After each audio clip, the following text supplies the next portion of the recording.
সন্ধেবেলা বাড়িতে থাকলে কিছু না কিছু খেতে ইচ্ছে করে। তাই আজকে সন্ধেবেলা বানিয়েছিলাম চিকেনের একটা দুর্দান্ত স্ন্যাক্সের রেসিপি। কিভাবে বানালাম দেখার জন্য শেষ পর্যন্ত দেখো ভিডিওটা। প্রথমে মিক্সিতে আদা, রসুন আর পেঁয়াজের একটা পেস্ট তৈরি করে নেব। বাড়িতে যখন একসাথে অনেক মেম্বার থাকে তখন কিন্তু অল্প জিনিসে কুলায় না, তখন বাড়িতে বানানোই মনে হয় বেস্ট। আর এই স্ন্যাক্সের রেসিপিটা বানানোর জন্যে আমার লাগছে বোনলেস চিকেন। এই বোনলেস চিকেনটা আমি প্রথমে ভালো করে ধুয়ে নিয়েছিলাম নুন জলে।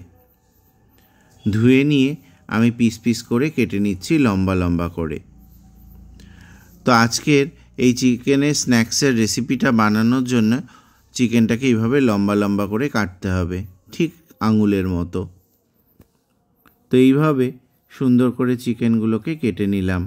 বাড়িতে যখন অনেক মানুষ একসাথে আসে তখন বাড়িতে বানানোটাই বেস্ট অপশান। এই দেখো চিকেনগুলোকে আমি কেটে নিয়েছি পিস পিস করে।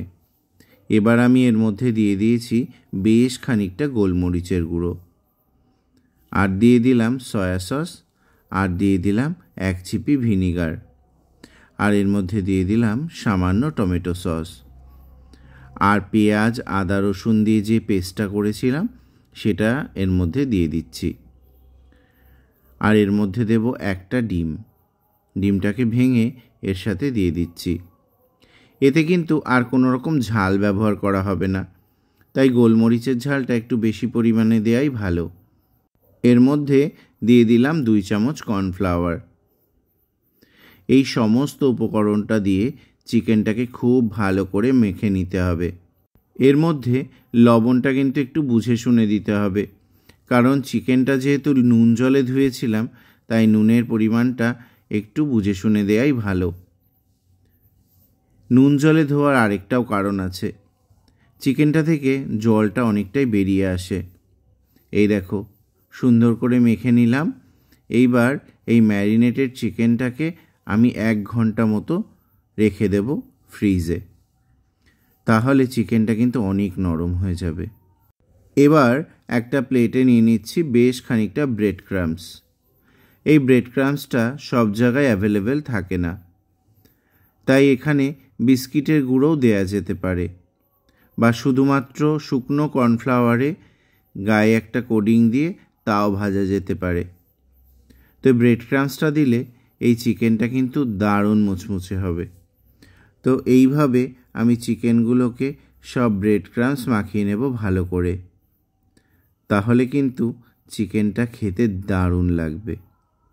এইভাবে ম্যারিনেট করা চিকেনগুলোতে আমি ভালো করে ব্রেড ক্রাম্বস মাখিয়ে নিচ্ছি। আমার সবসময় একটা কথা মনে হয়, বাড়িতে বানানো খাবার কিন্তু সবসময় ইউনিক হয়, কারণ বাজারে তেল অনেক দিনের বাসি পুরানো থাকে। কড়াইতে এবার দিয়ে দিয়েছি সানফ্লাওয়ার অয়েল। তেলটা একটু গরম হতেই চিকেনের পিসগুলোকে আমি ডুবিয়ে দিলাম তেলের ভেতরে।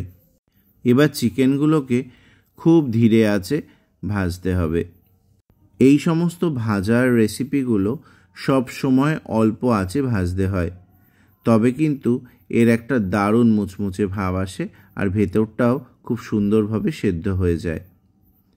যেহেতু চিকেনটা বেশ অনেকটা সময় ম্যারিনেট করা ছিল, সেক্ষেত্রে এখানে চিকেনটা কিন্তু দারুণ হবে। তো এইভাবে হালকা থেকে মাঝারি, মাঝারি থেকে খুব সুন্দর করে ফ্রাই করে নেব। তোমরা দেখেই বুঝতে পারছো যে কিভাবে ধীরে ধীরে চিকেনের কালারটা চেঞ্জ হয়ে আসছে, আর মুচমুচে একটা ব্যাপারও কিন্তু বোঝা যাচ্ছে। এই দেখো চিকেনগুলো কিন্তু ভাজা একদমই রেডি। এগুলো আমি শেপগুলো এক একটা এক এক রকম করেছি, কোনোটারই শেপ কিন্তু একই রকম করিনি। তো এই দেখো এবার একটু সাজিয়ে নিচ্ছি।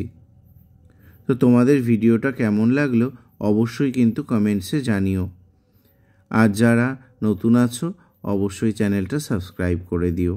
এবার একটু টেস্ট করে দেখছি। সস মাখিয়ে খেতে কিন্তু অসাধারণ লাগে। তো তোমরাও ঝটপট বানিয়ে ফেলো দুর্দান্ত স্বাদের এই ক্রিস্পি চিকেনের রেসিপিটা।